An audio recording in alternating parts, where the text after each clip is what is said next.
నేను ఒకే ఒక విషయం మిమ్మల్ని కోరుతున్నాను. ఈరోజు మీరు రాష్ట్రంలో చూస్తున్నారు, మొన్నటి వరకు అసెంబ్లీ అంటే బూతులు. నేను ఆ రోజు ఒక మాట చెప్పి వచ్చాను, ఒకే మాట. నేను అసెంబ్లీలో ఉన్నప్పుడు ఎన్నో సంవత్సరాలుగా అసెంబ్లీలో ఉన్నాను, కానీ ఏ రోజు కూడా అసభ్యంగా మాట్లాడిన సందర్భాలు లేవు. రాజకీయ నాయకులు హోరాహోరీగా పోరాడతాం, ప్రజల కోసం పోరాడతాం, ప్రజాహితం కోసం పనిచేస్తాం. అలాంటి సందర్భంలో నన్ను అవమానం చేసినప్పుడు నేను ఒకటే మాట చెప్పాను, ఇది గౌరవ సభ కాదు, కౌరవ సభ. మళ్ళీ గౌరవ సభ చేసేదానికి క్షేత్రస్థాయిలో పనిచేసి గెలిచి అసెంబ్లీలో అడుగు పెడతా అన్నాను, పెట్టాను. మళ్ళీ చూశాను, ఎక్కడ చూసినా ఆడబిడ్డల పైన అసభ్యంగా పోస్టులు పెట్టడం సోషల్ మీడియాలో. నేను రాజకీయాలు సేవల కోసం చూశాను, ఇప్పుడు రాజకీయాలు దిగజారిపోయినాయి. సోషల్ మీడియా వచ్చింది, ఇష్టానుసారంగా నేరస్తుల అడ్డాగా మారిపోయే పరిస్థితి వచ్చింది. అందుకే నేను ఒకే మాట చెప్పాను, ఈ మాట కట్టుబడి ఉన్నా. ఎవడైనా సరే సోషల్ మీడియాలో క్యారెక్టర్ అసాసినేషన్ చేస్తే అదే చివరి రోజుగా మీకుంటుందని హెచ్చరిస్తున్నా. గౌరవప్రదంగా బతకనియండి.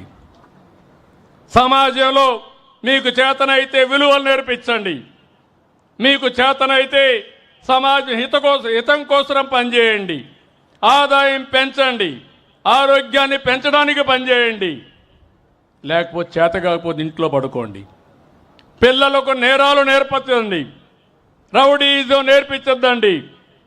ఇది మంచి పద్ధతి కాదని కూడా హెచ్చరిస్తున్నా. నేను చాలా ఏళ్ళు చూసా, ఒకసారి నేనే మోసపోయా. ముఖ్యమంత్రిగా ఉన్నా నిద్రలేసి చూశాను. ఎవరైతే వివేకానంద రెడ్డి గుండెపోటుతో చనిపోయాడు, నేను అనుకున్న పాపం మన ప్రత్యర్థి ఆయన గుండెపోటు చనిపోయాడు అని అనుకున్నాను. అనుకుంటే అది గుండెపోటు కాదు, గొడ్డలి వేటు. తర్వాత తెలుసుకోవడానికి చాలా సమయం పట్టింది నాకు.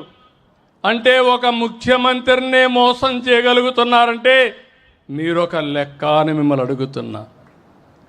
హత్య చేసి ఆత్మహత్యగా చిత్రీకరించే మనుషులుండే ఈ రోజుల్లో, తిరిగి కేసులు పెట్టే ఈ రోజుల్లో వాళ్ళని సమర్థవంతంగా ఎదుర్కోవాలన్నా లేదా అని మిమ్మల్ని అడుగుతున్నా. ఏమంటారని మిమ్మల్ని అడుగుతున్నా. ఎదుర్కోవాలంటే గట్టిగా చప్పట్లు కూడా చెప్పండి, ఇది మంచి పద్ధతి కాదని. ఇది అడిగితే మా మీద ఇష్టానుసారంగా మాట్లాడతారు, క్యారెక్టర్ అసాసినేషన్ చేస్తారు. నేను ఒకే మాట చెప్పాను, ఎవరైనా సరే తప్పులు చేసే వాళ్ళ పట్ల ఈ ప్రభుత్వం చండ శాసనుడిగా ఉంటామని హెచ్చరిస్తున్నా. మంచి చేయండి. నిన్న కూడా చూస్తున్నారు మీరు, నిన్న అనంతపురం పోయి ఎన్ని డ్రామాలు ఆడుతున్నారు. నేను అడుగుతున్నా మిమ్మల్ని, నేను ఎప్పుడైనా స్వేచ్ఛగా తిరిగానా రాష్ట్రంలో? మాజీ ముఖ్యమంత్రిగా చూశారా 5 ఏళ్ళు మీరు? 19, 24 ఎక్కడ తిరగలేకపోయాను. ఇప్పుడు ఎవరు ఎక్కడ తిరగాలన్నా ఇబ్బంది ఉందా అని మిమ్మల్ని అడుగుతున్నా. స్వేచ్ఛ ఉందా లేదా అని మిమ్మల్ని అడుగుతున్నా. స్వేచ్ఛ ఇస్తే రౌడీజం చేస్తామంటే, నేరాలు చేస్తామంటే, అలాంటప్పుడు గట్టిగా ఉండాలనా లేదా అని మిమ్మల్ని అడుగుతున్నా. ఇలాంటి ఉన్నప్పుడు మీరే చూశారు, ఈ ప్రభుత్వం అభివృద్ధి కోసం ఉంది తప్ప ఇంకొకటి కాదు. అదే సమయంలో ఎవరు తప్పు చేసినా వాళ్ళని శిక్షించే బాధ్యత ఈ ప్రభుత్వం పైన ఉంది. ఆ విషయం కూడా మీకు విజ్ఞప్తి చేస్తున్నా.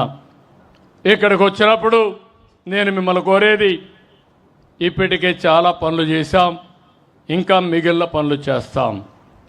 అదే సమయంలో నేను ఇటీవల కాలంలో ఆలోచించినప్పుడు ఒక వినూత్నమైన కార్యక్రమానికి శ్రీకారం చుట్టాను.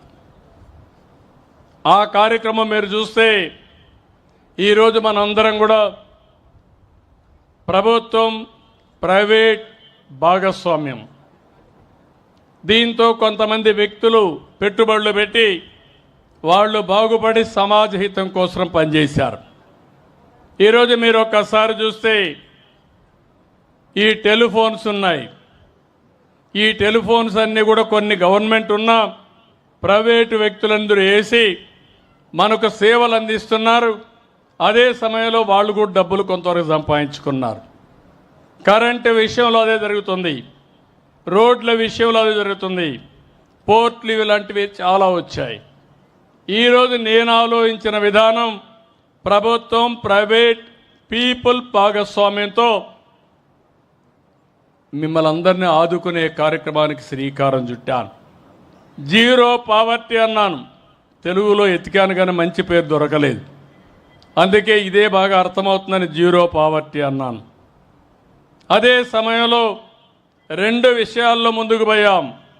మార్గదర్శి, బంగారు కుటుంబం.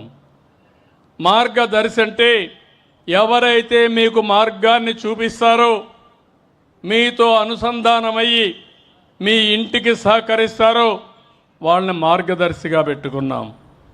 అదే సమయంలో ఎవరైతే బాగా పేదవాళ్ళుగా ఉన్నారో వాళ్ళని బంగారు కుటుంబాలుగా పెట్టుకున్నాం. మీకు అవకాశాలు వస్తే ఇప్పుడు మేము ఇక్కడ ఉన్నాం. ఇక్కడే నూజివీడు ప్రభాకర్ గారు ఉన్నారు. ఈ నియోజకవర్గంలో పుట్టాడు. నూజివీడు సీడ్స్ పెట్టాడు, టెక్స్టైల్స్ పెట్టాడు, అనేక పరిశ్రమలు పెట్టాడు. దగ్గర ఒక 5,000 కోట్ల రూపాయలు టర్నోవర్కి రీచ్ అయ్యాడు. 10,000 మందికి ఉద్యోగాలు క్రియేట్ చేశాడు. ఎక్కడ పుట్టాడంటే ఈ నూజివీడులోని ఒక మారుమూల గ్రామంలో పుట్టి ఒక పారిశ్రామికవేత్తగా తయారయ్యాడు. ఇలాంటి వాళ్ళు ఎన్ఆర్ఐస్ వచ్చారు, పారిశ్రామికవేత్తలు వచ్చారు, వ్యాపారవేత్తలు వచ్చారు. వాళ్ళందరికీ ఒకటే విజ్ఞప్తి చేశారు, మీరు ఈ స్థాయికి వచ్చారంటే దానికి కారణం సమాజం. మీకు అవకాశం వచ్చింది, అందిపుచ్చుకున్నారు, మీరు ఈరోజు ముందుకు పోయారు. కానీ మీకు ఒక బాధ్యత ఉంది. మీతో పుట్టిన వారు మీ ఊరిలో, మీతో పుట్టిన మీ బంధువులు కూడా ఇంకా పేదరికంలో ఉన్నారు. వాళ్ళని కూడా పైకి తీసుకురావాలి. డబ్బులు అనేటివి, సంపద అనేటివి అందరికీ మెరుగైన జీవన ప్రమాణాలు రావాలి. అంతేగాని సంపద కొంతమందికే పరిమితమై మిగిలిన వాళ్ళు తినడానికి తిండి లేకుండా, చదివించుకోవాలంటే పిల్లలకు డబ్బులు లేకుండా, ఇంకో పక్క అనునిత్యం సమస్యల సుడిగుండంలో చాలా బాధపడుతూ ఉండడం కరెక్ట్ కాదు. దానికోసమే నేను ఒక వినూత్నమైన కార్యక్రమం, పైనుండే 10 మంది, కింద నుండే 20 మందికి చేయూతనివ్వాలి. ప్రజలే ఆస్తి. ఈరోజు ప్రభాకర్ రావు కుటుంబంలో, నూజివీడు ప్రభాకర్ గారి కుటుంబంలో వాళ్ళ తండ్రి ఇచ్చిన ఆస్తి కాదు, ఆ కుటుంబానికి ఆయనే ఒక ఆస్తి. ఎందుకంటే ఆయనకు ఒక ఆలోచన వచ్చింది. వాళ్ళ నాన్న చదివించాడు, చదివించిన తర్వాత ఆలోచన వచ్చింది, సీడ్స్ ఫ్యాక్టరీ పెడితే విత్తనాలు ఉత్పత్తి చేస్తే డబ్బులు వస్తాయనే ఆలోచనతో పారిశ్రామికవేత్త అయ్యాడు. ఆదాయాన్ని సంపాదించాడు. అంటే వాళ్ళ నాన్న ఇచ్చిన వ్యాపారం కాదు, కొంతమందికి తల్లిదండ్రులు వ్యాపారాలు ఇస్తారు, కానీ ఆయన సొంతంగా చేశాడు. అంటే ఆయనలో కొన్ని శక్తి సామర్థ్యాలు ఉన్నాయి, అవకాశాలు వచ్చాయి. అలాంటి వ్యక్తి ఈ గ్రామాన్ని దత్తత తీసుకొని మీకు కూడా అండగా ఉండమని చెప్తున్నా. దీనికి ఒక ఉదాహరణ ఇచ్చాను. అంబేద్కర్ గారు చదువుకోవాలనుకున్నాడు, 12వ సంతానం.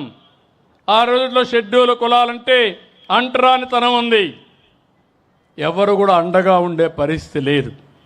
అప్పుడు ఆలోచిస్తే బరోడా మహారాజు ఆ రోజు బాంబేలో చదువుకోవాలంటే నెలకు 12 రూపాయలు ఇచ్చాడు. ఆ 12 రూపాయలు చదువుకున్నాడు.